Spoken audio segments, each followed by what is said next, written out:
Alléluia, alléluia. Gloire au Seigneur Jésus-Christ, le Fils de Dieu. C'est lui qui un jour a eu compassion de nous. Et c'est pourquoi ce matin nous allons le célébrer avec ce chant. Shalom à vous tous. Connectez-vous. Et je parle particulièrement à la mission des flambeaux, aux saints en Jésus-Christ, aux enfants de Dieu et ceux qui n'ont pas eu l'occasion de faire un culte particulier et qui vivent chez eux ou qui sont confinés à la maison. Alors, je crois que ensemble nous serons bénis par cette parole. Où est l'église dans ce monde perdu? Tout à l'heure, nous allons attaquer ce thème. Où est l'église? Que devient l'église? Quelle est la position de l'église dans ce monde perdu?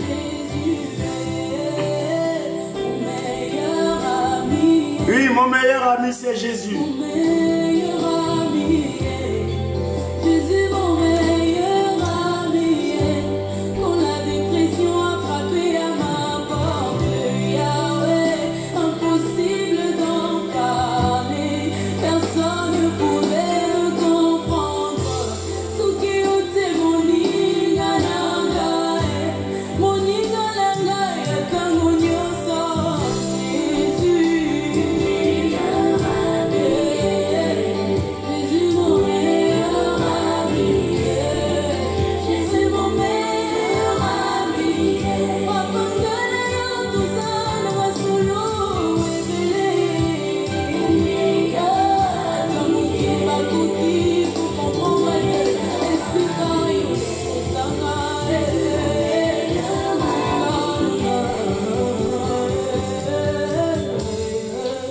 Alléluia, alléluia. Mon meilleur ami, c'est Jésus-Christ.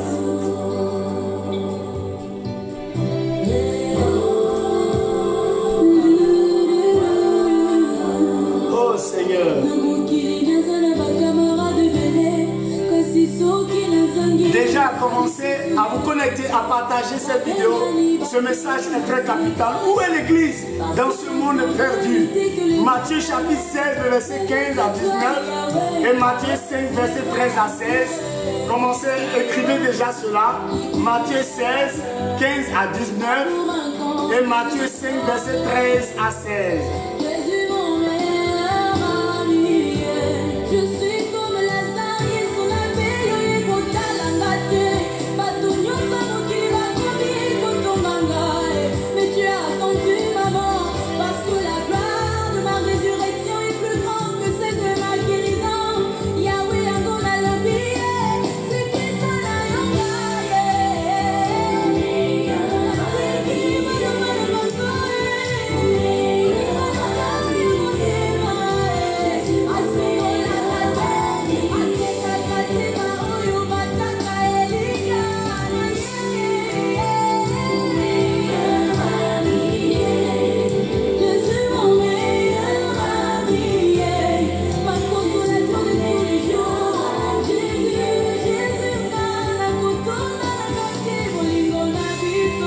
Alléluia.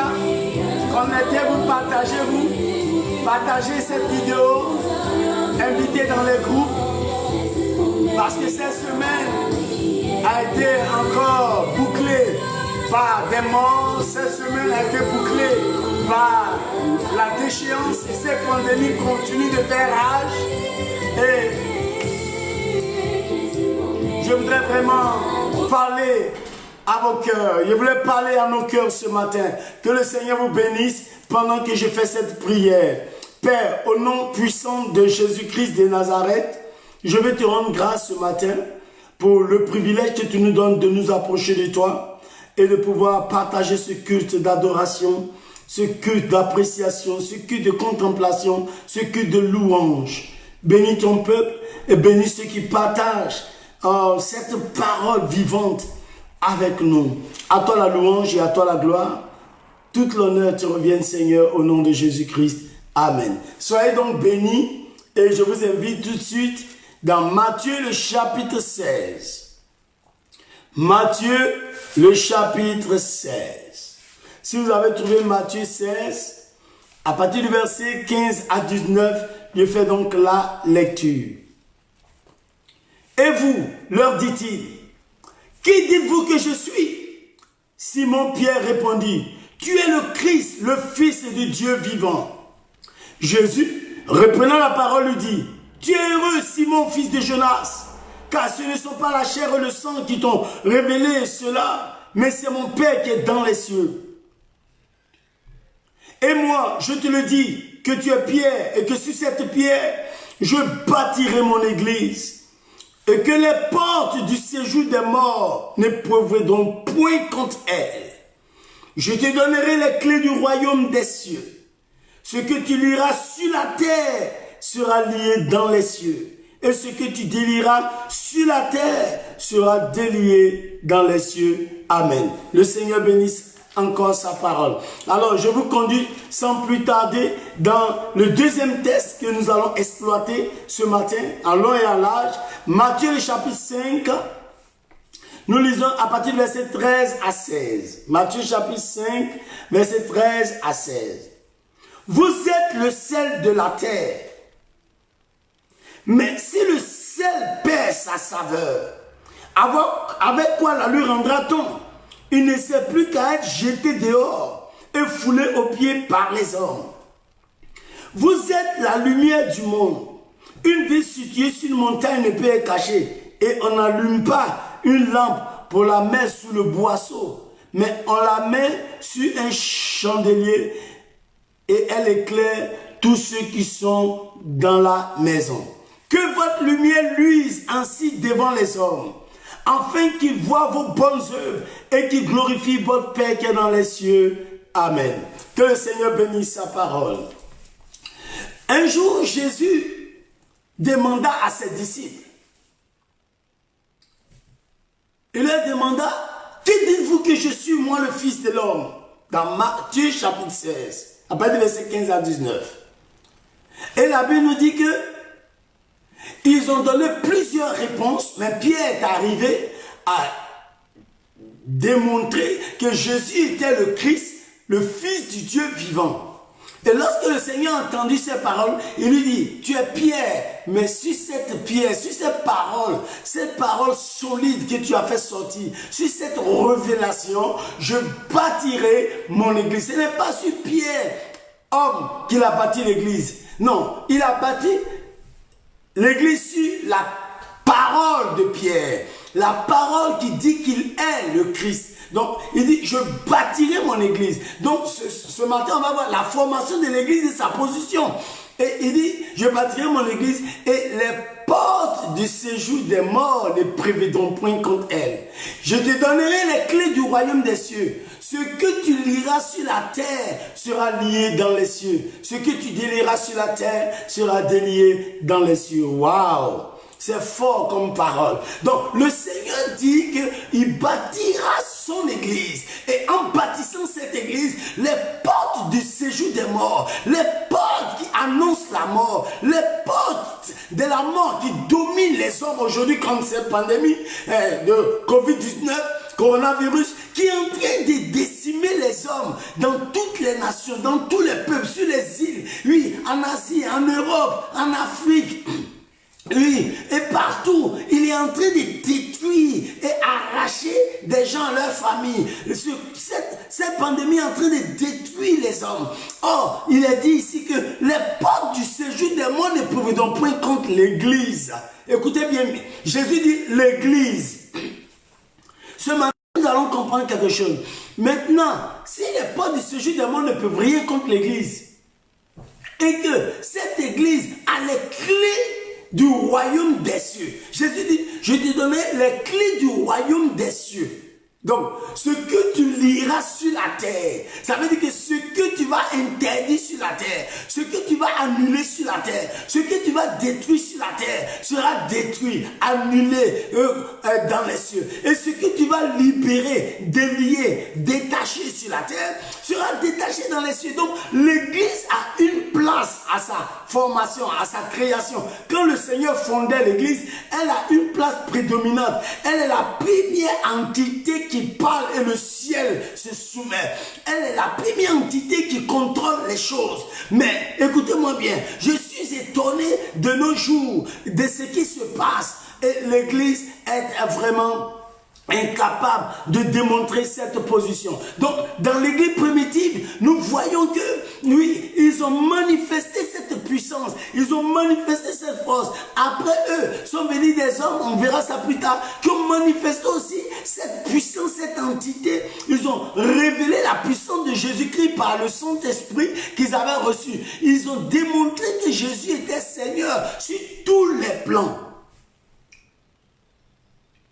Et Jésus dit ensuite, dans Matthieu, que nous allons exploiter plus loin, il dit, vous êtes le sel de la terre.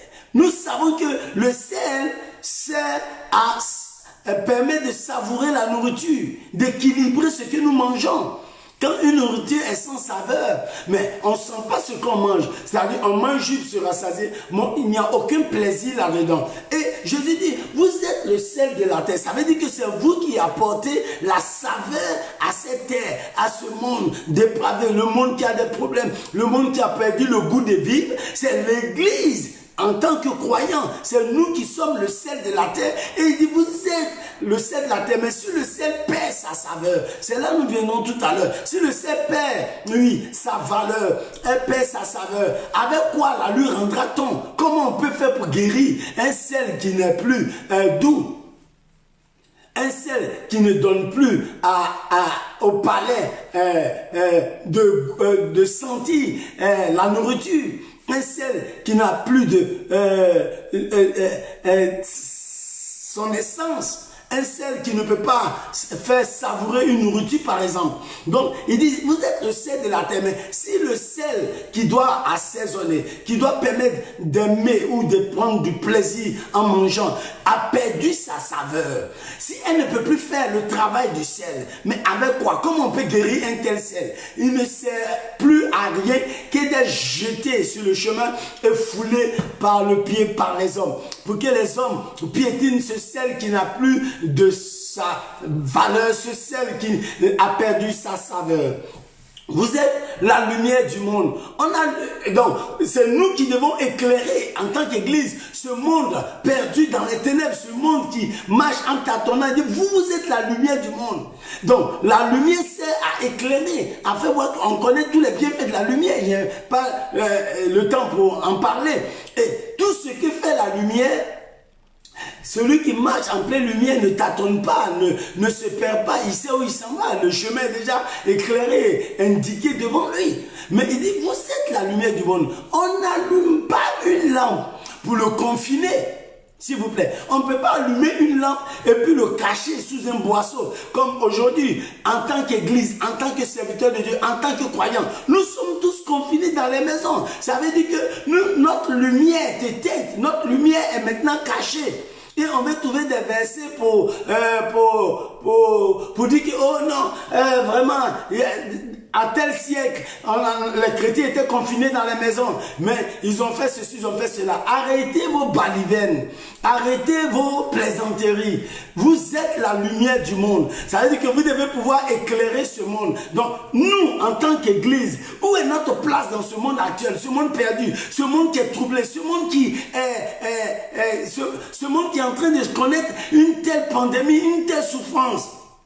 La première chose que je vais vous dire, ce que j'ai remarqué dans ce texte, c'est que l'Église avait une place prédominante. L'Église représentait Dieu sur la terre. L'Église était celle qui manifestait la personne de Jésus-Christ et rien ne pourra nuire, rien ne pouvait toucher ou détruire, atteindre l'Église. Même le séjour des morts ne pouvait pas dominer l'Église. Mais de nos jours, qu'est-ce qui se passe? La première chose qui va vous révéler, c'est l'impuissance de l'Église face à cette pandémie dans ce monde. Le monde est en train de pleurer. Le monde est en train de souffrir parce qu'ils ont été attaqués par le Covid-19, par le coronavirus. Un virus créé en laboratoire ou je ne sais quoi, qui est en train de décimer, détruire les hommes.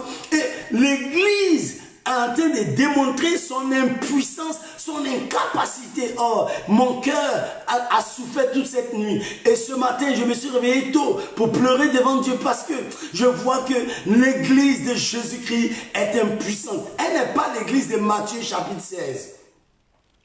Vous allez allez à l'église catholique. Allez voir Maman Marie, il n'y a aucune solution là-bas. Allez dans les églises dites, comment on appelle, protestantes, méthodistes, anglicanes, les églises évangéliques ou pentecôtistes, les églises de réveil. Mais on ne voit aucune solution. On ne voit personne. On ne voit pas l'église se mettre là pour interdire la valeur, sinon la faute du séjour des morts. Puisque la Bible dit que c'est l'église qui avait le pouvoir de lier sur la terre tout ce que vous liez sur la terre. Donc, si nous lions et que ça ne marche pas, c'est que nous n'avons pas les clés du royaume des cieux. Il y a un manque quelque part. Il y a un problème quelque part. Oui, si notre sel ne peut plus assaisonner les vies, les gens sont devenus des perdants, les gens sont en train de mourir, plusieurs sont en train de quitter ce monde, oui, avant le temps, oui, et l'église est impuissante, elle est comme dans un coma, l'église est dans une situation de honte, à mon avis, parce qu'elle ne manifeste pas le caractère de sa première formation. L'église ne manifeste pas la puissance qu'elle devait dégager lorsqu'elle s'est mise à la Pentecôte, à démontrer la puissance de Dieu. Imaginez-vous, si Pierre ou Paul étaient à notre siècle, dans notre temps, vous êtes sûr que Paul allait mettre un cache-nez avec des grands chercheurs à se laver les mains, fuir et se confiner pour une pandémie? Êtes-vous sûr vraiment de ça? Que notre Seigneur Jésus-Christ, s'il était lui-même là et qu'il y avait une telle pandémie, il allait se fuir, caché dans les maisons et être vraiment commencer à prier. Ce n'est même pas la persécution qui nous a mis dans les maisons. Je suis désolé. C'est pas parce qu'on persécute les chrétiens. C'est une pandémie, une maladie qui est venue simplement faire fuir tout le monde et cacher dans les maisons. Et où est l'église? Où est sa lumière? Où est son sel? Où est sa valeur? Où est sa puissance? Nous parlons du Saint-Esprit que nous avons reçu, mais nous sommes tous confinés. Revoyez, et tout le monde doit revoir sa position et sa vie devant Dieu, parce que c'est impossible que l'église qui a les clés du royaume des cieux ne puisse pas lier cette pandémie, ne puisse pas s'opposer. Nous sommes tous, oui, confinés parce que nous sommes devenus une église impuissante. Nous ne pouvons pas représenter notre Seigneur Jésus-Christ valablement. Parce qu'il y a deux choses. La première chose, soit vous manifestez la puissance de Dieu et cette pandémie est guérie en tant qu'église, c'est ce que nous devrions faire, ou que Dieu exauce nos prières. Ça fait combien de jours et combien de temps que cette pandémie est en train de faire des ravages, mais l'église n'arrive pas. C'est-à-dire que même nos prières ne sont même pas exaucées au ciel. Nos prières ne sont même pas entendues. Parce que je suis étonné que les gens m'ont dit, oh non mais Élie, quand il y avait la famine, Élie a prié, la pluie est tombée, Élie a fait ceci. Écoutez-moi, c'est Élie lui-même qui a frappé le pays des sécheresses. Suivez-moi bien. Élie a dit, il n'y aura point de pluie, donc il a pu le délier. Mais Goliath, par exemple, ce n'est pas David qui l'a suscité. Il est venu des ténèbres. Il est venu des Philistins et il a défié le Dieu d'Israël. David est sorti pour dire, mais qui est celui-ci pour défier l'armée de Dieu? Blasphémer le nom du Seigneur. Quel est cet incirconcis? Et David a relevé le défi que Goliath avait mis devant lui. Donc, Goliath était comme une pandémie. Tout le monde était confiné dans les rochers, dans les forêts, dans les maisons. Les soldats, même Saül ne pouvait pas sortir de son palais. Chacun s'est caché quelque part parce que Goliath dit, qui peut sortir de son confinement pour venir m'affronter? Et David est sorti du rang des Israélites et il est parti affronter Goliath. Il a démontré au roi que lui, il pouvait. Maintenant, nous avons le sang de Jésus. Nous avons le Saint-Esprit. C'est nous qui parlons du baptême du Saint-Esprit, de l'onction matin, midi, soir. Vous croyez qu'onction, c'est ça pour faire tomber les gens? Maintenant, oui, les gens sont déjà tombés, ils sont dans les hôpitaux. Quelle est cette onction-là qui est incapable de résoudre le problème de ce monde? Donc, il y a deux choses. Soit nous sommes devenus impuissants, nous-mêmes, nous sommes dans le coma. Comment quelqu'un dans le coma pourrait-il aider quelqu'un d'autre? Si toi-même tu es malade, comment tu peux aider quelqu'un d'autre? Donc spirituellement, l'Église a démontré son niveau. Il a démontré que Dieu n'est même pas d'accord avec lui. L'Église a démontré qu'il est limité dans la bénédiction, dans la puissance, dans la valeur, et que Dieu n'approuve pas l'Église. Sinon, si Dieu approuvait l'œuvre et tout ce que nous faisions, mais il y a longtemps, il nous aura exaucé. Nous allons maintenant dans plus d'un mois que nous sommes confinés, bien-aimés. Or, l'Église a le pouvoir de lier tout ce qui est sur la terre. Tout ce que vous lirez sur la terre. Il n'a pas dit sur le Covid-19. On nous dit même Covid-19. C'est-à-dire que une maladie de 2019, une maladie qui vient du chiffre 19, qui vient ronger 2020. Waouh! C'est-à-dire qu'il a soumis 2020. Il a changé l'économie en 2020. Cette pandémie est venue, elle a détruit tout, les commerces, les affaires, les projets. Elle a même fait qu'on a fermé les temples. Mais alors, dites-moi, quelle est la puissance de l'Église? Dites-moi, où sont les oins? Que sommes-nous devenus? J'ai honte.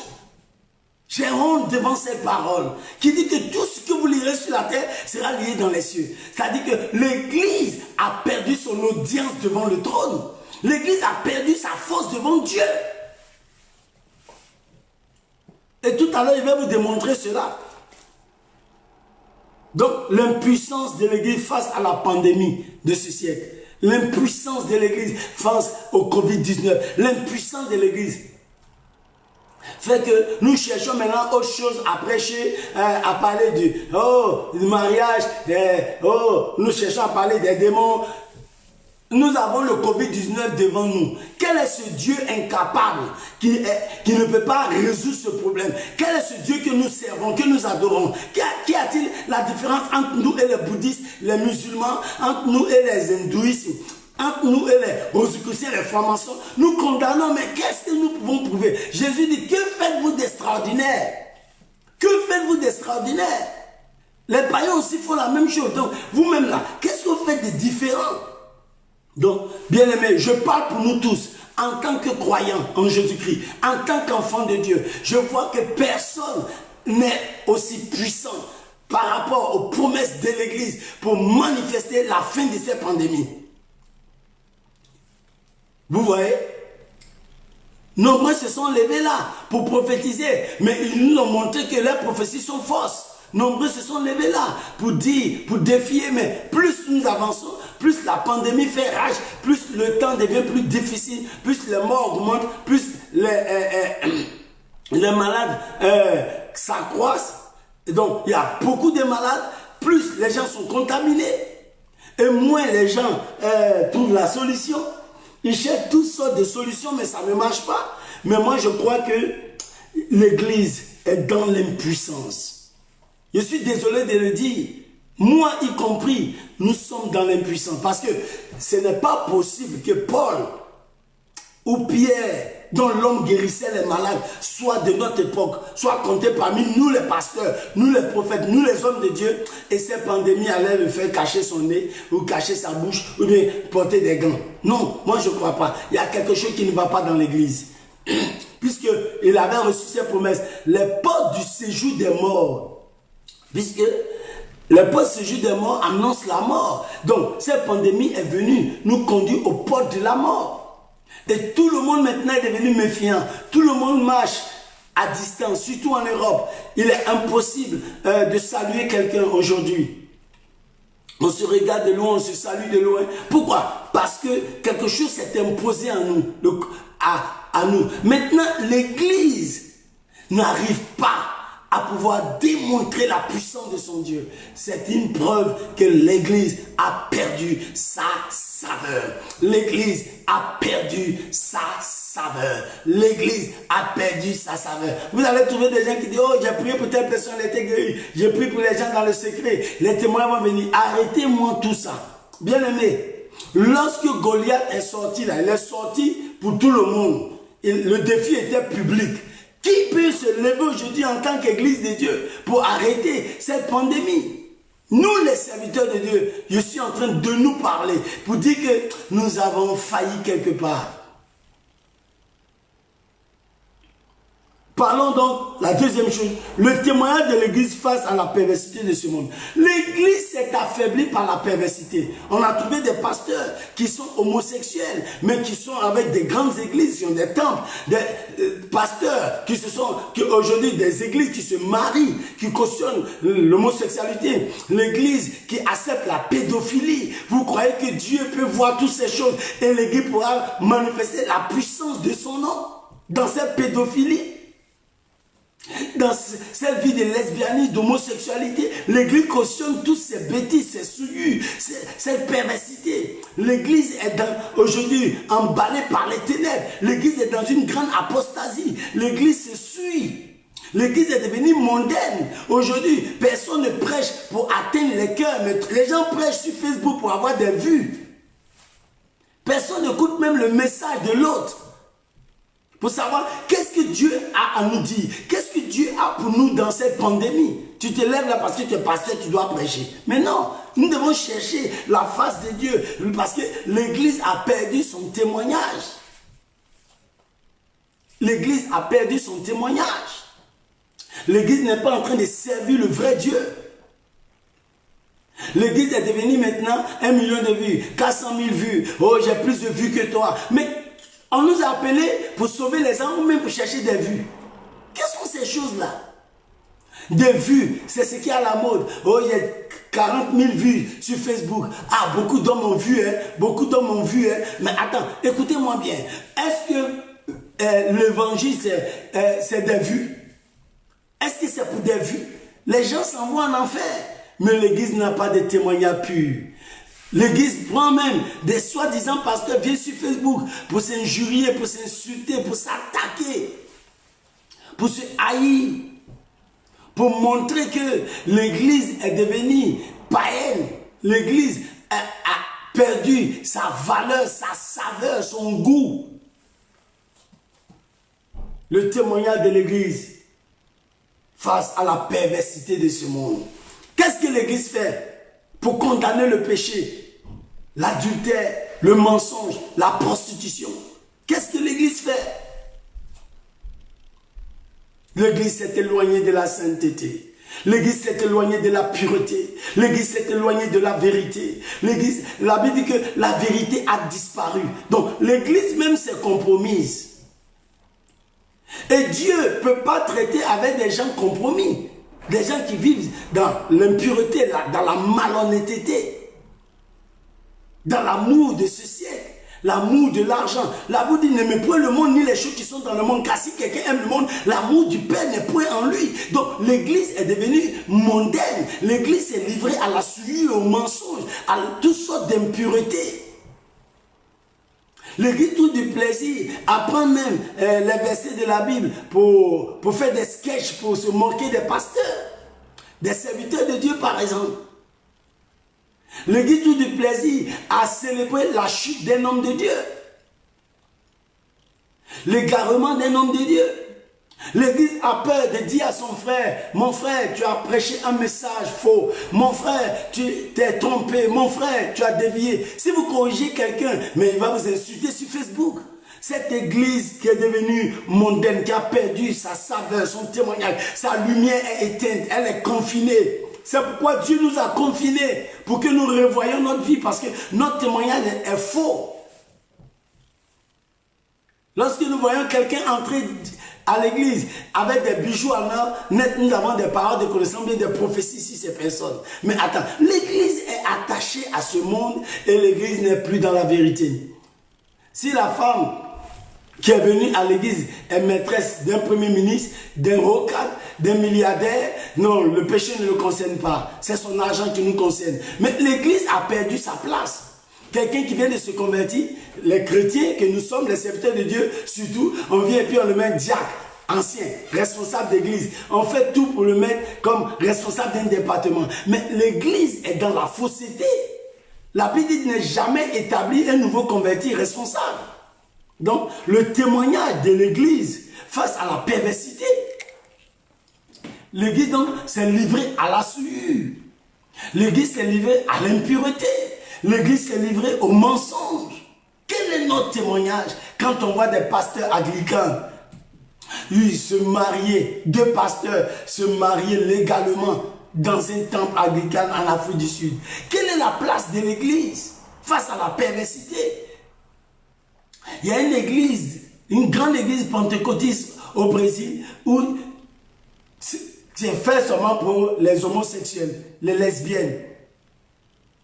La fondatrice est une lesbienne. Et dans cette église, ils parlent en langue, ils chantent, ils prient, ils font tout, mais ils sont dans la sueur. Le témoignage de l'église face à la perversité de ce monde. L'église est dans une profonde perversité, dans une profonde déviation.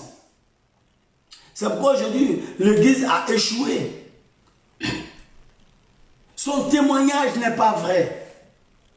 Les premiers chrétiens, on les appelait des saints, des fidèles, les élus. Et pendant qu'ils marchaient, certaines personnes les ont remarqués et les ont appelés chrétiens. Donc, c'est-à-dire que petit Christ, des gens qui révélaient la valeur de Christ. Mais aujourd'hui, nous n'avons pas le témoignage de Jésus-Christ. Quand vous entendez un chrétien parler ou raisonner, vous avez pitié. Un chrétien manifester certaines actions ou certains caractères. Des chrétiens qui entretiennent des boîtes de nuit sous prétexte que c'est leur travail. Des chrétiens qui font des maquis où les gens vont se saouler la gueule. Des serviteurs de Dieu qui vont en boîte de nuit. Si ce n'est pas parce que Dieu vous a confiné aujourd'hui, mais aujourd'hui là vous sortirez de la boîte de nuit pour aller prêcher. Donc, l'église est en train de vivre dans une profonde dépravation. Son témoignage n'attire plus les gens. Son témoignage n'est plus convaincant. Son témoignage n'appelle plus les gens au salut. C'est pourquoi je veux vous dire que notre témoignage a faussé compagnie à l'évangile. Le témoignage de l'église est vraiment impur. Le témoignage de l'église n'est pas acceptable. Quand vous voyez un pays où on demande aux gens de fermer les églises, où le président de la République demande à ce qu'on ferme les églises à cause pour le confinement, mais c'est une preuve qu'il ne voit même pas de témoignage des pasteurs dans le pays. S'il ne peut pas dire ça, si les gens avaient un témoignage noble, un président ne peut pas se lever pour dire ça. S'ils avaient un témoignage frappant, un témoignage digne, un témoignage bien coloré, on ne peut pas se lever pour interdire les gens de servir leur Dieu.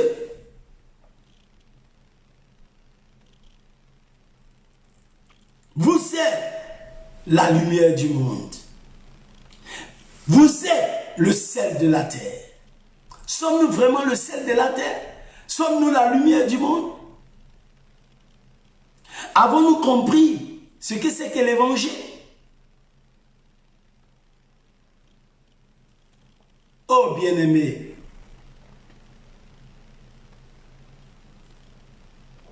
notre témoignage. Si quelqu'un est en Christ, il est une nouvelle création. Les choses anciennes sont passées, voici toutes choses sont bien nouvelles. On ne peut même pas faire la différence entre un croyant en Jésus-Christ et avec un païen, quelqu'un qui a rejeté le Christ. De nos jours, c'est impossible.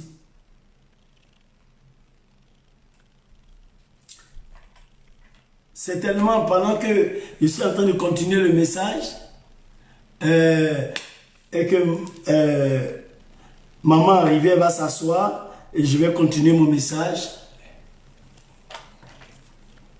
Le témoignage de l'église face à la perversité de ce monde. Donc, l'église vit dans la perversité, l'église vit dans l'impureté, l'église vit dans la souillure, l'église a dérouté, en fait. Notre témoignage n'est plus lumière, notre témoignage n'est plus celle de la terre. Nous avons perdu notre saveur, nous avons perdu notre valeur, nous avons perdu notre goût, nous avons perdu tout ce qui caractérisait l'église. Donc, aujourd'hui, il n'y a même plus de morale, même à l'église. L'hypocrisie, la trahison, le mensonge, toutes ces choses, c'est dans l'église que vous allez trouver ça. Mais vous croyez qu'avec la vie que mènent les chrétiens, les soi-disant, les saints, les élus, aujourd'hui, on ne peut plus dire que quelqu'un est païen parce qu'il vit comme un chrétien. Le soi-disant chrétien a des pantalons déchirés comme un fou jusqu'ici. jusqu'à dans les cuisses. Le païen aussi a des pantalons déchirés jusqu'à la cuisse. Mais attends, qu'est-ce que vous avez en commun? La Bible dit, qu'y a-t-il entre le fidèle et l'infidèle? Qu'y a-t-il entre Christ et Bélial? Quelle part a le juste avec l'injuste? Quel accord y a-t-il entre les ténèbres et la lumière? Donc, le témoignage de l'Église est vraiment défaillant. Et cela affaiblit l'Église. C'est pourquoi nous sommes confinés. Dieu nous a envoyés là pour que chacun revoie sa vie, la copie, sa marche. Combien de soi-disant serviteurs de Dieu entretiennent des maîtresses avec l'argent des chrétiens? Combien disent sont en train d'entretenir les brebis qu'ils ont eux-mêmes gardées, pris soin, donc à eux de boire le lait. Le témoignage de l'Église nous a éloignés de la puissance de Dieu. Où est l'Église dans ce monde perdu, pervers? C'est pourquoi je veux que nous revenons pour bien comprendre le texte de Matthieu 5. Matthieu 5, le verset 13. Matthieu 5, verset 13. Matthieu 5, verset 13. Matthieu 5, verset 13. Vous êtes le sel de la terre, mais si le sel perd sa saveur, avec quoi la lui rendra-t-on? Il ne sert plus qu'à être jeté dehors et foulé aux pieds par les hommes. Waouh! Regardez, cette parole m'a privé de sommeil cette nuit. Dis, mais c'est-à-dire qu'il ne sert plus à rien. Donc, il est jeté dehors et foulé aux pieds par les hommes. Les hommes marchent sur le sel que nous sommes. Aujourd'hui, même quand tu dis que tu es pasteur, on dit, oh, va là-bas. On fait quoi avec pasteur? Vous ne voyez pas les gens insultés à cause de certains pasteurs qui se sont livrés au mal et qui ont commis des actes horribles ou qui ont fait des choses terribles, puis que des païens sur Facebook. Aujourd'hui, on insulte les pasteurs à toi à travers. Non. L'église qui était le sel de la terre est aujourd'hui jetée dehors, est aujourd'hui exposée. Il n'y a plus de sacré, il n'y a plus de respect, il n'y a plus de considération pour l'église. Alors, je vais continuer mon message. La sagesse et l'intelligence de l'église face à la science de ce monde. Regardez, vous ne pouvez pas trouver des hommes comme Daniel qui apportaient des solutions au monde. Des hommes comme Shadrach, Meshach, Abednego qui défiaient des empires comme le roi de Babylone. Regardez, une main était sortie. Elle avait écrit sur un mur en présence du roi Belshazzar. Et la Bible nous dit qu'il n'y avait aucune réponse. Personne ne pouvait décortiquer. Personne ne pouvait expliquer. Oui, la signification des lettres lorsque Daniel a fait la différence. Waouh! Regardez, on parle d'une pandémie, d'une épidémie qui est en train de détruire les hommes. On parle d'un Covid-19, coronavirus, un virus. Et on ne peut même pas voir un chrétien qui a se levé parce qu'il a reçu la sagesse de Daniel. Il a reçu celle de Joseph pour apporter la guérison aux nations. Mais les églises sont confinées, les chrétiens sont confinés pour attendre ce que fera l'Europe ou les scientifiques. Donc l'église est trop bas. L'église va te demander, donnez-nous photos, on va prier. Mais est-ce que c'est de ça qu'il s'agit? Est-ce que le monde entier doit te donner photos? On dit, qui va apporter la solution? Qui sera le baume de Galade? Qui sera la référence? Qui mettra la différence? Bien-aimé, je vois que l'Église a perdu sa sagesse, son intelligence d'antan. Parce que les hommes de la Bible apportaient des solutions quand il y avait une famine, quand il y avait une pandémie, quand il y avait un problème. Un jour, la Bible nous dit que les fils des prophètes sont allés, ils ont pris des coloquins sauvages et ils sont venus Et quand ils sont arrivés, ils ont mis dans le pot, ils ont préparé et les gens sont morts. Et quand les gens sont morts, ont commencé à mourir, ils ont crié vers Élisée. Et Élisée leur dit, et Élisée a pris la farine qu'il a mis dans le pot et il a sanctifié. Hein? On peut voir dans 2 Rois le chapitre 4, 2 Rois chapitre 4, le verset 38 à 41. 2 Rois chapitre 4, vous allez voir. Avec moi, 2 Rois, le chapitre 4, le verset 38 à 41. Élisée revint à Gilgal, et il y avait une famine dans le pays. Comme les fils des prophètes étaient assis devant lui, il dit à son serviteur, « Mets le grand pot et fais cuire un potage pour les fils des prophètes. » 39. L'un d'eux sortit dans le camp pour recueillir des herbes. Il trouva de la vigne sauvage et il cueillit des colinquintes sauvages, plein son vêtement. Quand il rentra, il les coupa en morceaux dans le pot où était le potage, car on ne les reconnaissait pas. 40. On servit à manger à ces hommes, mais dès qu'ils eurent mangé du potage, ils s'écrièrent, « La mort est dans le pot, homme de Dieu, et ils ne purent manger. » 41.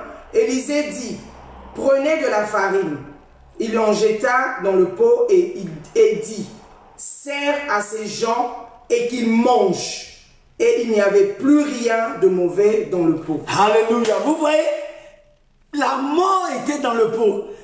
En pleine famine, ils ont trouvé du potage, ils ont trouvé un peu de nourriture qu'ils devaient partager. Le prophète leur a dit de faire la nourriture pour tout le monde. Ils ont pris le grand pot, la grande marmite, et on l'a déposé sur le feu pour en faire un potage, pour en faire une bonne soupe, tout le monde allait manger.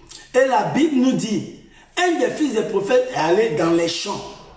Il a cueilli des coloquins sauvages, des fruits qu'on ne connaissait même pas. Il a cueilli des légumes inconnus. Il est venu et il les a découpés. Il a mis ça dans le pot où on devait avoir à manger. Mais quand ils ont fini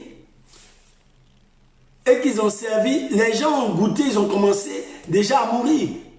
Oh, la mort est dans le pot. C'était un poison qu'ils ne savaient pas. Il allait prendre le poison, il a mis dans le pot de nourriture. Mais quand ils ont vu l'homme de Dieu, il dit, prenez de la farine. C'est de ça qu'il s'agit. Il dit, prenez de la farine, jetez dans le pot. Et quand ils ont jeté, la Bible nous dit qu'il n'y avait plus de mort, il n'y avait plus de problème et les gens en ont mangé. C'est ce que je vais exprimer. Il y a la mort dans le pot, il y a le coronavirus, quelque chose qui quitte COVID-19, il quitte 19 et il détruit 20. Et personne ne peut nous donner une solution exacte. Pourquoi? Parce que l'Église est dans l'incapacité de manifester la sagesse de Dieu, l'intelligence de Dieu. Donc la science qui appartient à Dieu n'est pas en train de se mouvoir dans l'Église. Les vrais serviteurs de Dieu, oui, sont affaiblis parce qu'ils se sont donnés à autre chose. Ils se sont donnés aux vues, ils se sont donnés à beaucoup de choses. Maintenant, il n'y a pas la force pour accomplir des exploits avec Dieu. Donc on ne peut rien prouver à cette Église. C'est pourquoi la Bible dit que jetez-le dehors et qu'il soit foulé aux pieds par les hommes. Donc aujourd'hui, l'Église est piétinée. L'église, on insulte les pasteurs, on insulte les serviteurs de Dieu et tout le monde dit, oh non, ils insultent les pasteurs. Est-ce que c'est les pasteurs qui ont envoyé la pandémie? Vous n'êtes pas reconnaissant. Ce n'est pas de ça qu'il s'agit. Il y a la mort dans le pot. Où est la solution? Et nous, en tant qu'Église, nous avons vraiment échoué. C'est lamentable. Parce que notre science, le Dieu qui a toute science, le Dieu de toute sagesse, le Dieu de toute intelligence, c'est comme s'il n'opérait plus avec nous. Oui. C'est comme si l'Église était disqualifiée. Ou avec des missionnaires, en quelque sorte. L'Église maintenant s'occupe d'autres choses. On vous dit de guérir les malades, allez par tout le monde, prêcher la bonne nouvelle à toute la création. Celui qui croit sera basé, sera sauvé. Celui qui ne croit pas sera condamné. Vous imposerez les mains aux malades et les malades seront guéris. Maintenant, tout le monde fuit les malades pour se cacher dans la maison. Vous ne voyez pas que c'est une démission? Vous ne voyez pas que nous avons perdu quelque chose? Vous ne comprenez pas que l'Église, dans ce confinement, doit revoir sa position pour dire, mais Seigneur, qu'est-ce qui ne va pas? Parce que si on ne peut pas trouver la solution chez ceux qui sont la lumière du monde, où voulez-vous que les hommes trouvent la solution? C'est nous qui sommes la lumière du monde, le sel de la terre. Alors il a commencé à réfléchir.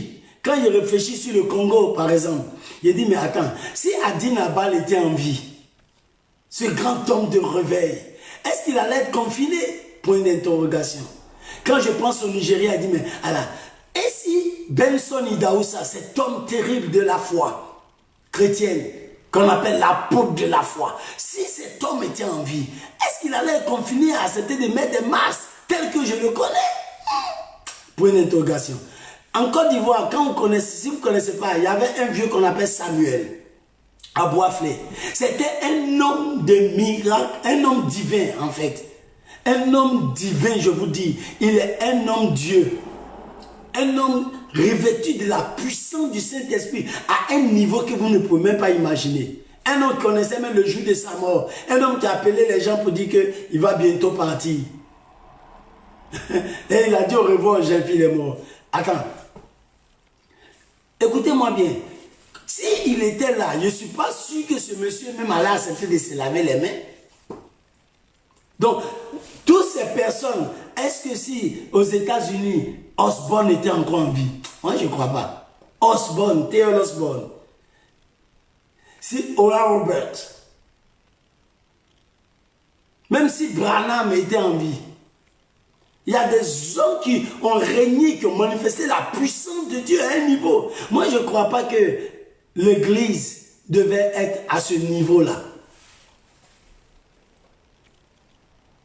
Aujourd'hui, il y a des hommes qui ont les grands titres. Aux États-Unis, telle personne a l'onction. Il a l'onction. Cette personne est un vieillard de la foi. Bien-aimé, les hommes sont devenus des stars. Les hommes de Dieu sont devenus des stars. Est-ce que si Pierre et Paul étaient encore en vie, on allait voir les Juifs en train de mourir comme ça? Ces rabbins, les gens qui ont la Torah, qui disent qu'on est le vrai Dieu des Hébreux, ils sont incapables devant une pandémie? Je crois qu'il y a l'échec quelque part. Il y a l'échec quelque part. Excusez-moi de le dire, mais quand je vois aucun homme de Dieu aujourd'hui sur cette terre qui peut se lever pour m'effrayer encore. Parce que votre témoignage que vous avez manifesté, c'était dans le passé. Moi-même qui parle, je suis inclus. Je suis inclus. Parce que je sais qu'à l'âge de 23 ans, 24 ans, jusqu'à mes 31 ans, mais je soulevais les paralytiques, je priais, les aveugles voyaient. Mais où c'est parti? Il y a quelque chose qui ne cloche pas. Il y a quelque chose qui ne va pas. L'Église n'est pas exaucée. Donc, mon problème, c'est soit Dieu t'utilise pour la puissance, pour apporter la guérison, ou l'intelligence, pour apporter une solution médicale en tant qu'Église, soit l'Église devient quoi? L'Église devait être exaucée parce que ça fait plus de mois quand même qu'on est confiné. Donc, l'Église devait être exaucée. On prie Dieu à la maison. On a fermé les temples, mais nous prions Dieu à la maison. Dieu doit pouvoir exaucer nos prières. D'où vient que la pandémie est en train d'aller croissante. Elle est en train de prendre les territoires, prendre plusieurs vies, plusieurs personnes. J'ai vu un tableau qu'on m'a envoyé sur Facebook. On m'a envoyé plusieurs bishops, plusieurs pasteurs américains qui sont morts. Et puis on les a alignés. Mais attends, ça sert à quoi ça? C'est une preuve que les hommes de Dieu ont un problème. Josué n'a fait aucun miracle. La Bible dit qu'il n'y a eu personne avant ou après qui fut exaucé par Dieu comme Josué. Il a prié en présence de l'Éternel devant tout le monde parce qu'il était en pleine guerre avec ses ennemis. Mais comme c'était un homme de guerre, il avait étudié, il savait que si la nuit tombe, les ennemis risquent de gagner la guerre. Or, il avait l'avantage dans le jour. Donc, il pria en plein midi et il dit au soleil, soleil, arrête-toi sur Gabaon, toi lune, sur la vallée d'Ajalon. Et la Bible dit que le soleil s'arrêta. En plein midi, le soleil s'arrêta et la lune qui n'était même pas encore sortie parce qu'elle était en plein jour, suspendit sa course. Donc, je suis en train de dire que la Bible dit que l'Éternel l'exauça. Donc, Dieu, il exauce les prières. Quand les enfants d'Israël avaient été mordus par des serpents brûlants, Dieu a dit à Moïse, fais-toi une perche et mets un serpent d'airain dessus, celui qui le regardera. Donc Moïse avait eu la solution quand ils ont crié vers Dieu. Dieu a donné la solution à Moïse et puis il fut guéri. Donc je suis en train de dire ici que la solution en vérité devait sortir de l'église, ou ça soit par la puissance de guérison, les miracles, ou que ça soit par la sagesse et l'intelligence pour trouver un antidote ou un antivirus ou bien un médicament, un vaccin quelconque, ou que cela passe par, comment on appelle, par l'exaucement de la prière d'une manière miraculeuse. Dieu exauce la prière. Il dit sur mon peuple, sur qui mon nom est invoqué, sur lui, il prie et cherche ma face. Et si c'est détourne de ses mauvaises voies, je l'exaucerai des cieux, je lui pardonnerai son péché, je guérirai son pays. Donc Dieu parle de la guérison du pays. Il dit, je l'exaucerai des cieux. Mais pourquoi la prière de l'église n'est-elle pas exaucée? Il y a un problème, il y a un hic quelque part, il y a une affaire qui ne va pas dans l'église. Vous attendez à ce que la pandémie passe pour commencer à vous mettre là pour prophétiser, pour vous faire des prophètes, pour vous faire des hommes sages.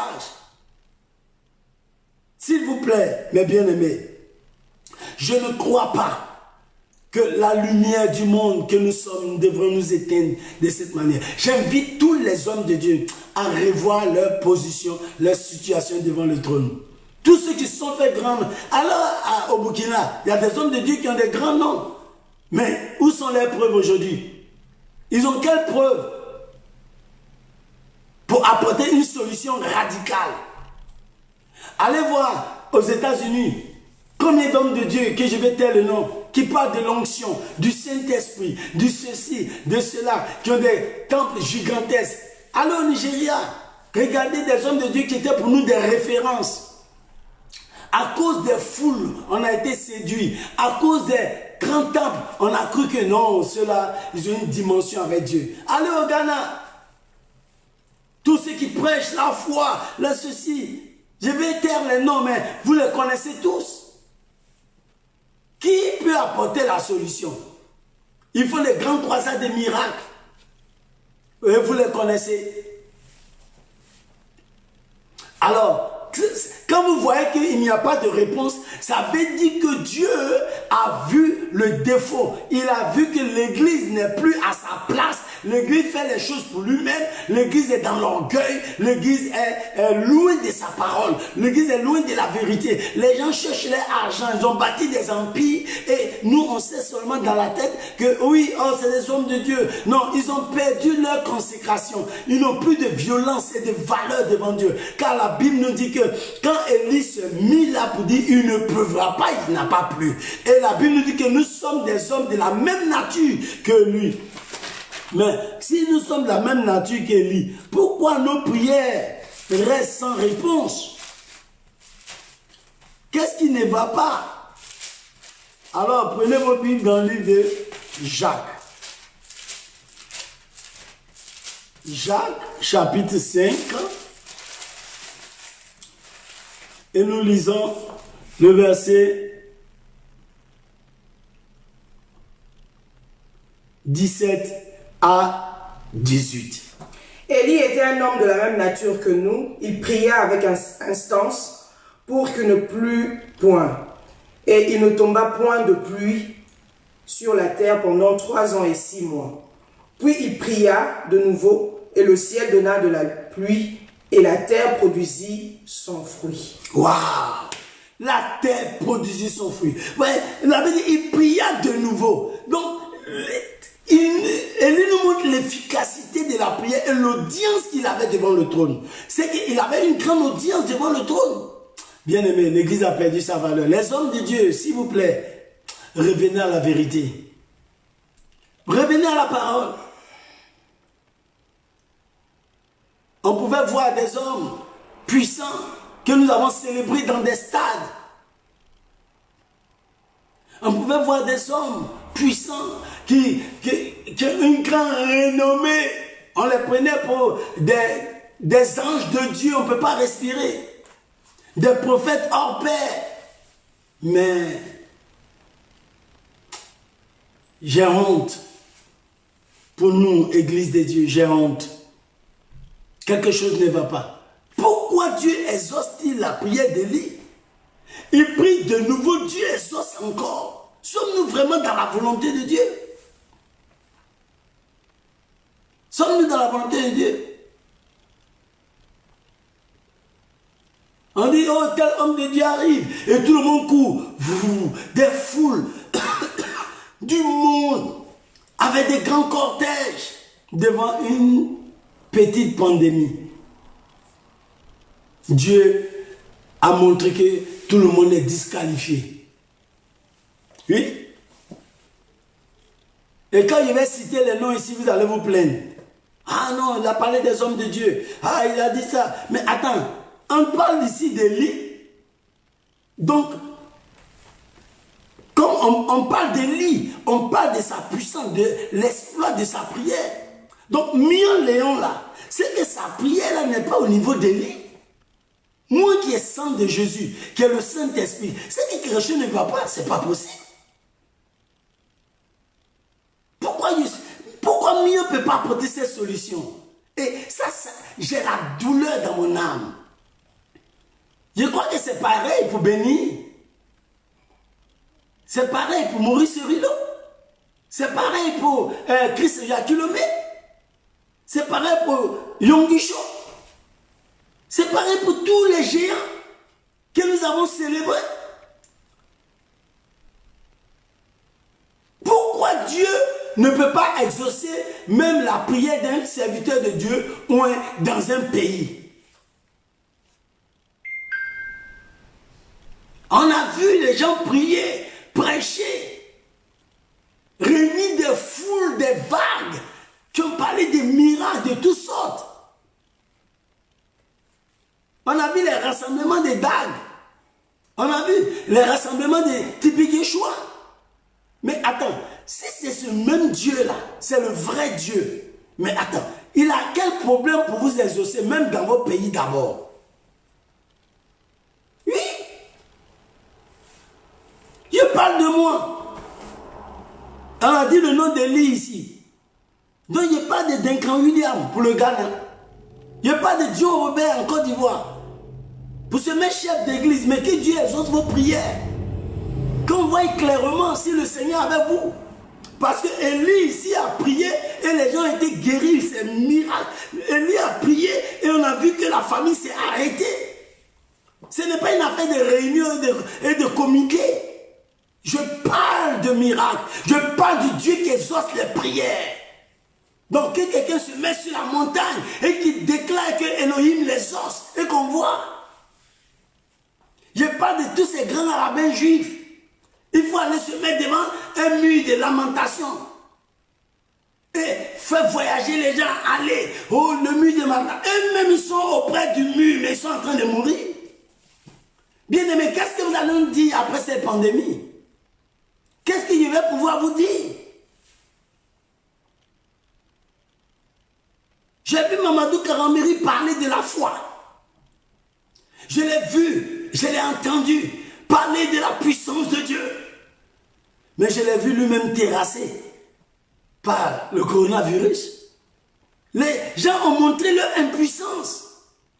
Qu'est-ce qui ne va pas dans les nations? Qu'est-ce qui ne va pas chez les géants? Qu'est-ce qui ne va pas chez les hommes de Dieu? Qu'est-ce qui n'a pas marché? Qu'est-ce qui ne va pas? Oh, l'onction, l'onction. C'est le temps qui va jeter maintenant sa veste pour un miracle. Bien-aimé, Élie était un homme de la même nature que nous. Dis ton nom n'est pas une injure. C'est pourquoi il dit Mien Léon. De 23 ans jusqu'à 31 ans, j'étais dans un miracle. Je soulevais les parties. Vous envoyez les aveugles qui voient. Maintenant, qu'est-ce qui ne va pas? Quand j'écoute des hommes de Dieu parler, je dis, mon cœur me brûle. Mon cœur me brûle. Bien-aimé, qu'est-ce qui ne va pas dans l'église?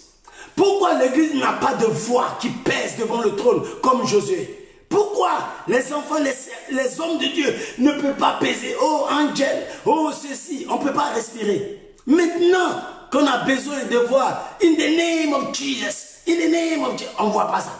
C'est qu'il y a un problème qui ne va pas. On était en train de nous berner. Sinon, si Dieu exauce la prière de quelqu'un, on le saura. Le pays même devait savoir que telle personne, Dieu exauce sa prière, on peut t'appeler. Donc, Akab a dit à Élie, es-tu celui qui jette le trouble en Israël? Il dit, c'est pas moi qui jette le trouble, mais c'est toi et la maison de ton père. Et Élie a apporté la solution. Waouh! Il a fait tomber le feu, il a prié, la pluie est tombée. Vous voyez, on voit des choses claires. Nombreux sont auprès des chefs d'État, juste pour se faire un nom, juste pour avoir l'argent. Vous avez des entrées à la présidence. Et ça donne quoi au royaume? En quoi sommes-nous sauvés? Parce que vous avez des grands noms. Moi, je parle de qui a de l'audience devant le trône. Parce que l'Église a perdu sa saveur. J'ai vu des grandes croisades au Congo avec Sonny Kafuta. J'ai vu l'Albert Kakinza. J'ai vu des gens qui manifestaient la puissance de Dieu. Mais où êtes-vous? Pourquoi on ferme les églises? C'est qu'il y a un problème. Où êtes-vous? Pour que les temples soient fermés. Les serviteurs de Dieu que nous sommes ne sommes plus des références. Le monde nous marche dessus parce qu'ils ne voient pas la valeur de notre Dieu dont nous prêchons. Ils ne voient pas ce que nous pouvons démontrer à ce monde. Nous n'avons même pas les preuves de notre apostolat. Paul avait les preuves de son apostolat. Ou bien notre Dieu, il est en congé maintenant. Il ne peut plus se servir de nous. Bien-aimés, revoyons bien notre cœur, revoyons nos positions dans toutes les nations. Revoyons bien nos vies. Dites ce que vous voulez. Oh non, il est venu dire le nom des hommes de Dieu. Élie, là, on dit son nom dans la Bible. Ce n'est pas un péché de dire le nom d'un homme de Dieu. Quand ils ont eu la mort dans le pot, ils sont allés vers Élisée. Donc, un homme de Dieu, c'est quelqu'un qu'on devait consulter. On devait voir. Quelque chose ne va pas. Quelque chose ne va pas. Oui, j'ai dit que quelque chose ne va pas dans l'église. Nous avons perdu réellement notre valeur. Nous sommes le sel de la terre. Dans ce confinement, je vous prie, qui que vous soyez, vous êtes des êtres humains. Vous êtes hommes de Dieu, mais vous êtes des êtres humains. Et Dieu vous envoie sur cette terre pour un but. Et je suis convaincu que s'il vous a utilisé dans le passé, il peut encore vous utiliser aujourd'hui. S'il nous a utilisé dans le passé, il peut encore nous utiliser aujourd'hui.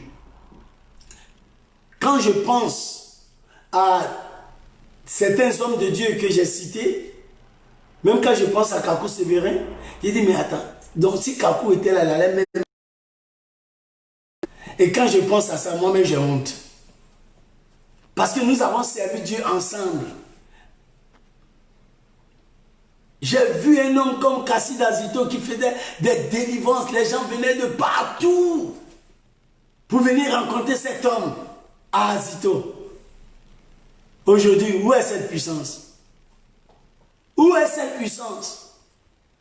La plupart des hommes de Dieu se sont corrompus. La plupart des hommes de Dieu se sont affaiblis. La plupart des hommes de Dieu se sont éteints. Notre sel a perdu sa saveur.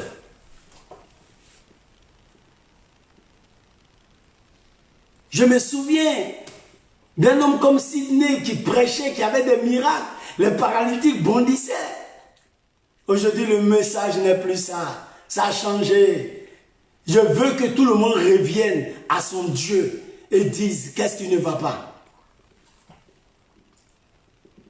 La consécration a disparu. La vérité a disparu. La communion avec Dieu, ce n'est plus ça. Parce que Dieu ne peut pas être là. Et dans tous les pays du monde, il n'y a même pas un pasteur. Il n'y a pas un oint de Dieu dont on va entendre le témoignage. C'est après le Covid-19 qu'on nous fabriquait des témoignages de mensonges. Actuellement, nous sommes en plein Covid. Celui qui a s'élevé dans son pays pour défier comme le Goliath de son pays, nous dirons que vraiment, lui là, il a le vrai Dieu. Même personne. Les chefs d'État courent même pas après les pasteurs.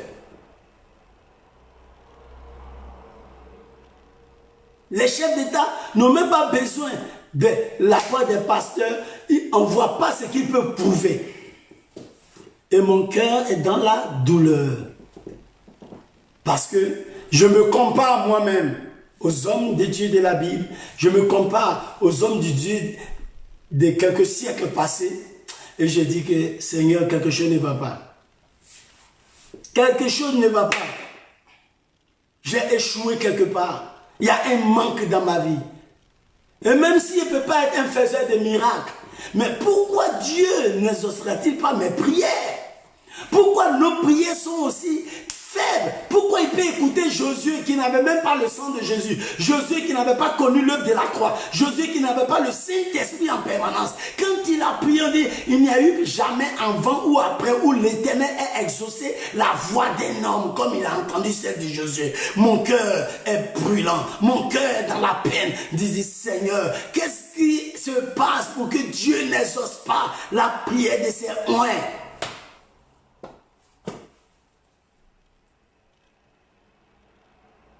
Donc, ça ne marche pas chez les gens du vaudou au Bénin et ça ne marche pas aussi chez les hommes de Dieu au Bénin. Waouh! Mais attends, c'est que nous sommes au même pied d'égalité. Ça ne marche pas chez les hommes de Dieu au Togo. Ça ne marche pas chez le vaudou au Togo. Mais ça veut dire quoi? Ça veut dire que nous sommes un sel qui a perdu sa saveur. Parce que la solution dans la Bible se trouve toujours dans l'église, chez les hommes de Dieu, chez les serviteurs de Dieu, chez les hommes de Dieu. Lorsque Saül recherchait les annexes de son père et qu'il ne les trouvait pas après plusieurs jours, son serviteur lui dit, mais il y a dans cette ville un homme de Dieu, allons, traitons avec lui. Il nous dira, il nous montrera nos chemins, il nous montrera où sont les annexes. Ils sont partis. Mais le fait qu'ils soient venus même dire les annexes sont déjà retrouvées, c'est la parole d'un homme de Dieu. Une église, un peuple, une nation doit pouvoir consulter ses oints. Vous voulez passer par l'administration, par les réseaux sociaux, par des groupements pour vous imposer. Non, imposez-vous par la puissance de Dieu. Imposez-vous par l'onction de Dieu. Imposez-vous par l'autorité que Dieu investit en vous. Qu'on puisse voir ce que Dieu fait à vous. Quand Élie a fait tomber le feu, tout le peuple même dit c'est l'Éternel qui est Dieu. Et puis ils ont obéi à Élie quand il dit saisissez les prophètes de Baal, qu'aucun d'eux n'échappe. Et Élie les fit descendre au torrent de Kizon où il les égorgea. Vous voyez que le peuple maintenant a commencé à suivre Élie, à suivre son Dieu, à croire en lui. Donc si vous avez la puissance que Dieu manifeste, nous croyons en vous. Ou que si Dieu exauce la prière, alors nous saurons que l'Éternel est avec nous. Alors bien aimé, moi-même inclus, je vous dis que quelque chose manque dans l'église.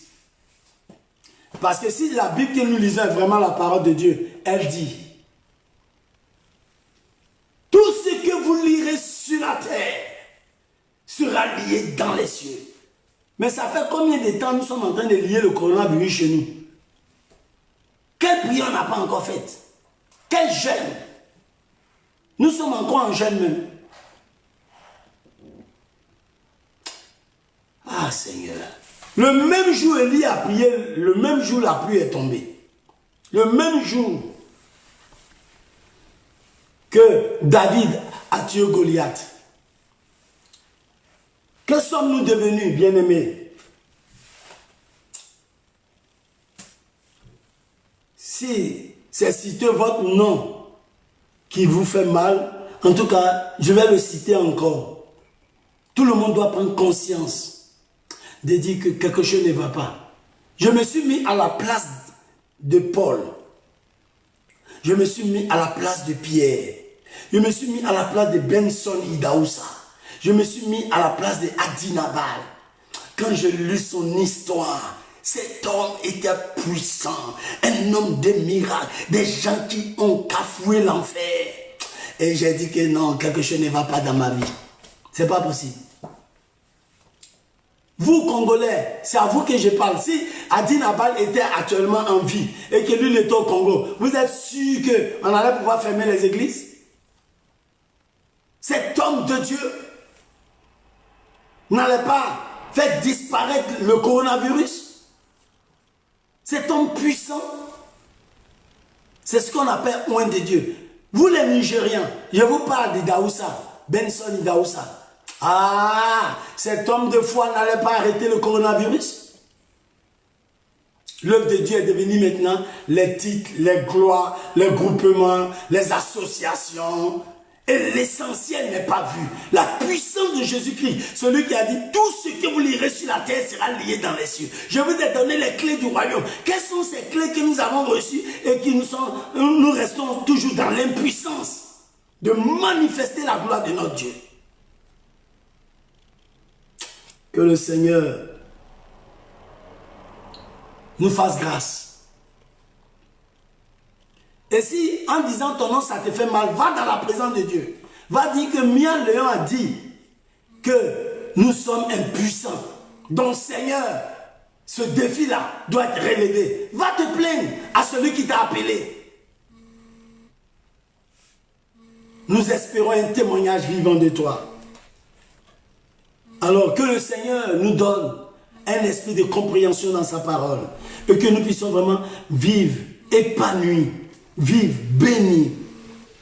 Où est l'Église dans ce monde perdu, ce monde troublé, ce monde angoissé? Que le Seigneur nous donne à revenir à lui jusqu'à ce que nous ayons de l'audience devant le trône. Nous devons avoir de l'audience. Que le Seigneur nous bénisse. Amen. Je veux vraiment que cette parole nous interpelle et que nous puissions vraiment revenir à Christ et chercher à ce que soit Dieu nous utilise par la puissance des miracles et des guérisons. Parce que dans le livre des Corinthiens, il est dit que ceux qui ont la puissance, le don des guérisons, le don des miracles, c'est que ça existe. Mais qu'est-ce qui ne va pas dans l'église actuelle, l'église du 21e siècle? Soit Dieu nous donne la sagesse en tant qu'église pour trouver la solution pour la restauration des peuples, ou que Dieu exauce nos prières. Voici les trois grandes choses qu'il voulait partager avec nous ce dimanche. Alors maman, je ne sais pas si tu as un mot à dire sur mon message. Oui, bien aimé dans le Seigneur, bonjour. Vraiment, c'est un grand message que papa vient de nous donner ce matin. J'ai juste quelque chose à rajouter. Nous avons lu Matthieu 16, à partir du verset 16, c'est ça? Non, Matthieu 16, à partir du verset 15. Voilà, 15. Et vous, leur dit-il, qui dites-vous que je suis? Simon-Pierre répondit, tu es le Christ, le Fils du Dieu vivant. Jésus, reprenant la parole, lui dit, tu es heureux, Simon, fils de Jonas, car ce ne sont pas la chair et le sang qui t'ont révélé cela, mais c'est mon Père qui est dans les cieux. Et moi, je te dis que tu es Pierre et que sur cette pierre je bâtirai mon église et que les portes du séjour des morts ne prévaudront point contre elle. Je te donnerai les clés du royaume des cieux. Ce que tu liras sur la terre sera lié dans les cieux et ce que tu délieras sur la terre sera délié dans les cieux. Bien-aimés dans le Seigneur, je pense qu'actuellement, il y a un couac à l'église. Il y a un problème très sérieux actuellement à l'église. Dieu est esprit. Il y a un désaccord, il y a un déphasage, il y a une discorde entre Dieu et l'église. Pourquoi? Parce que lorsqu'on lit cette portion des Écritures, la Bible dit, Simon-Pierre répondit, c'est-à-dire il y a une spontanéité.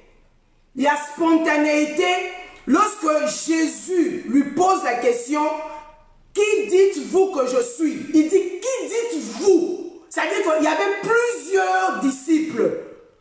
Il y avait les 12 disciples qui étaient là. Et c'est Pierre qui était spontané, qui était connecté à l'esprit de Jésus, qui était connecté à l'esprit du Maître, qui était connecté à la pensée du Maître, qui était connecté véritablement à son Maître Jésus. C'est-à-dire, il marchait au pas de son Maître. Il courait avec la pensée de son Maître. Il courait véritablement avec le divin. Pierre était spontané. C'est-à-dire, il n'y avait pas de déphasage. Il n'y avait pas un couac. Il n'y avait pas la discorde. Il n'y avait pas une désunion. Il y avait l'union. C'est-à-dire, Pierre courait avec le Maître. Il était connecté avec le Maître par rapport aux autres disciples, donc aux 11 autres. Pierre était connecté. C'est-à-dire, il a directement trouvé, il a bondi directement dans le surnaturel. Il a manifesté véritablement qu'il était connecté avec le Maître. Pierre répond directement. Simon-Pierre répondit, tu es le Christ, le Fils du Dieu vivant. Voyez-vous, cette connexion, ce qui manque actuellement, comme je viens de le dire, il y a un couac, il y a un déphasage. Sur le plan spirituel, l'Église est dans un déphasage total avec le spirituel, avec le prophétique, avec la connaissance de Christ. Or, la Bible nous dit dans Colossiens 2, 3, la Bible dit Christ est le mystère dans lequel sont cachés tous les trésors de la sagesse et de la science. Colossiens 2, 3. Alors, en ce temps de la pandémie, qui a commencé depuis l'année passée, depuis pratiquement le mois de novembre, décembre, janvier, février, mars, avril, nous sommes au 6e mois. Au 6e mois, normalement, l'Église devait trouver normalement la solution, devait nous apporter la solution, devait nous montrer la pensée de Dieu, devait nous révéler la pensée de Dieu. Si véritablement Christ vit en nous, Christ est l'espérance de notre vie, Christ est véritablement le mystère dans lequel sont cachés tous les trésors de la sagesse et de la science. L'Église devait normalement se lever, nous apporter, n'est-ce pas, la solution à cette pandémie. Mais jusque-là, il y a un couac. Jusque-là, entre guillemets, je pourrais dire que l'Église, quelque part, a échoué. Donc, nous devons véritablement nous poser la question, qu'est-ce qui ne va pas, comme papa vient de le dire? Quel est le vrai problème? Donc, il y a un déphasage entre l'Église et le spirituel. Il y a un déphasage entre l'Église et la connaissance de Christ. Parce que nous devons véritablement courir avec Christ, courir avec la révélation de la personne de Christ, courir normalement pour, n'est-ce pas, faire couler, que la connaissance de Christ puisse véritablement couler à l'Église. Je vous donne un autre exemple. Nous connaissons cet exemple dans la Bible, l'histoire de Joseph. Lorsqu'il y a eu la sécheresse, lorsque le Pharaon a fait un songe, c'est-à-dire, Joseph a répondu directement. Il est venu avec la solution. Il a pu décrypter, il a pu déchiffrer, il a pu démystifier, il a pu décoder le songe du Pharaon. Il lui a dit, vieux père, il y a 7 ans de vaches maigres qui signifie qu'il y aura un temps de sécheresse et il y a 7 vaches grasses où il y aura l'abondance. Donc, nous devons actuellement économiser. Nous devons mettre en réserve ce que le pays a. Et lorsque nous entrerons pendant les 7 autres années, pendant les 7 prochaines années dans la sécheresse, c'est alors que le pays aura de quoi manger. Et les autres populations, les autres peuples viendront vers nous pour venir acheter ce que nous avons pu réserver, ce que nous avons pu conserver. Voilà la sagesse que Joseph, n'est-ce pas, avait sorti. Donc, le spirituel, Joseph a apporté la solution. C'était automatique. Il n'y avait pas de déphasage.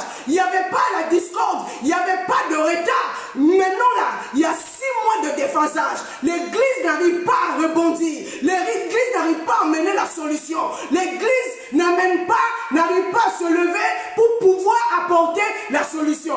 Bien aimé dans le Seigneur. Mais moi, ça me fait tellement mal à voir que les chefs d'État ou des institutions internationales qui se lèvent carrément pour donner l'argent aux chefs d'État et tout. Mais où va exactement cet argent? Et c'est-à-dire qu'on ne fait même pas appel aux églises ou à l'église de Christ pour se lever, pour apporter la solution. Donc l'église est bafouée actuellement. L'église est méprisée actuellement. L'église est réduite à néant. L'église est foulée aux pieds. Donc, quel est notre problème? C'est un problème de consécration. Sommes-nous véritablement consacrés à Dieu? C'est un problème de consécration. Si Jésus, il est l'époux de l'église, s'il est l'époux de l'église, et nous qui sommes, n'est-ce pas, l'épouse, l'époux a une vision. C'est l'époux qui apporte sa vision. Et c'est l'église, normalement, c'est-à-dire qui comprend la vision de l'époux, qui marche avec l'époux et qui arrive à matérialiser véritablement, n'est-ce pas, la pensée de l'époux. Qui arrive à stabiliser véritablement la pensée de l'époux. Parce que la Bible dit, je vais à la fin, la Bible dit carrément, Jésus, reprenant la parole, lui dit, tu es heureux. Sommes-nous véritablement heureux? Voici la réponse de Jésus. Tu es heureux, Simon, fils de Jonas, car ce ne sont pas la chair et le sang qui t'ont révélé cela, mais c'est mon Père qui est dans les cieux. Tu es heureux. Pourquoi? Parce qu'il a trouvé la révélation de la personne de Christ. D'une manière instantanée. D'une manière instantanée. Il a directement trouvé cette révélation. Jésus était heureux. Jésus était dans la joie lui-même. Il dit, Pierre, tu es heureux. Moi, je dirais que nous ne sommes pas heureux. L'église, le corps du Christ n'est pas heureuse. Parce que si nous étions véritablement, oui, heureux, mais nous devrions normalement apporter la solution. Nous ne devrions pas rester là dans la maison confinés. Nous serions dehors en train de proclamer, d'adorer le Seigneur, de lever des cantiques nouveaux. Parce que nous aurions trouvé véritablement la solution à cette pandémie. Quel attribut? On dit tu es heureux. C'est un attribut. Heureux. Un adjectif. Mais un adjectif, tu es heureux, c'est un attribut. Quel attribut actuellement celui qui est assis sur le trône, Jésus-Christ de Nazareth, donne-t-il actuellement à l'église?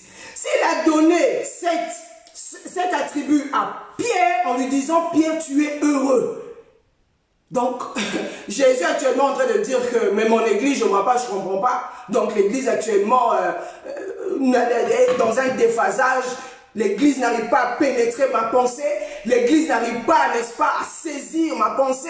Cette église est en train de tourner en rond. Mon église, mon épouse est où actuellement? C'est-à-dire, imaginez-vous une femme qui est dans le foyer qui n'arrive pas à saisir la pensée de son époux. L'homme est en train de pleurer, l'homme est en train, n'est-ce pas, de se questionner.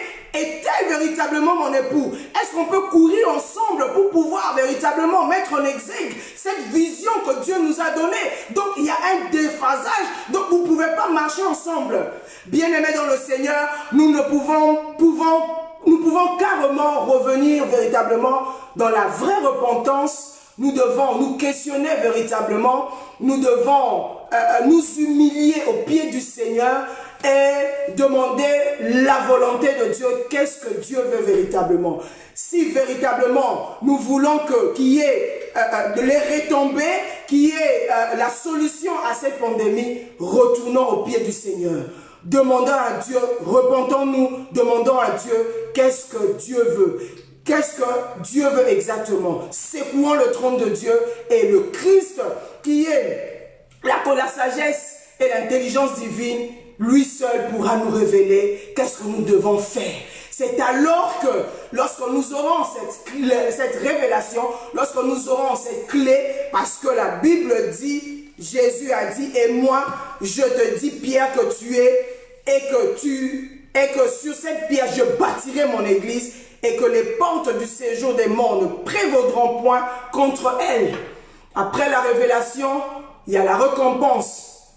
Après avoir travaillé à la récompense, c'est alors que nous allons briller. C'est alors que nous deviendrons véritablement le sel de la terre. Parce que c'est le sel, la saveur que contient le sel. Oui, donne le goût. C'est alors que nous donnerons, n'est-ce pas, le goût au monde. C'est alors que nous deviendrons véritablement les fils du royaume. Parce que la Bible déclare que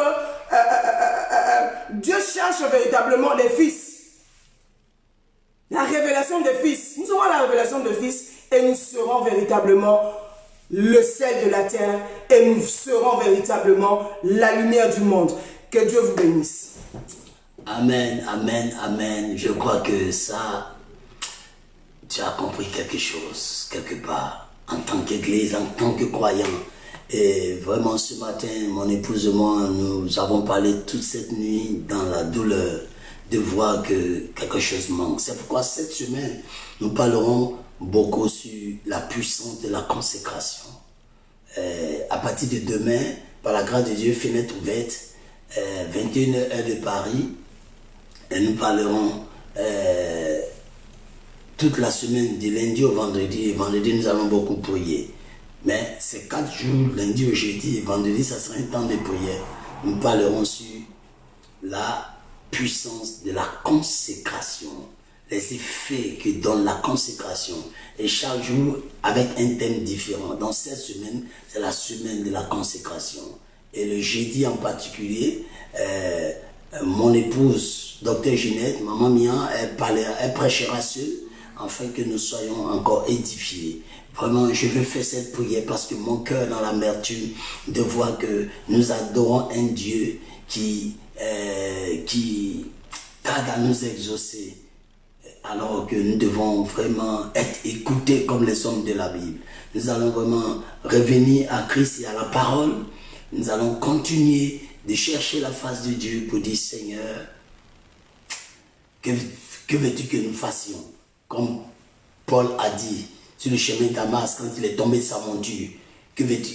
Qui es-tu, Seigneur? Il dit, je suis Jésus que tu persécutes. Que veux-tu que je fasse, Seigneur? Que veux-tu, Seigneur? Père, je vais prier.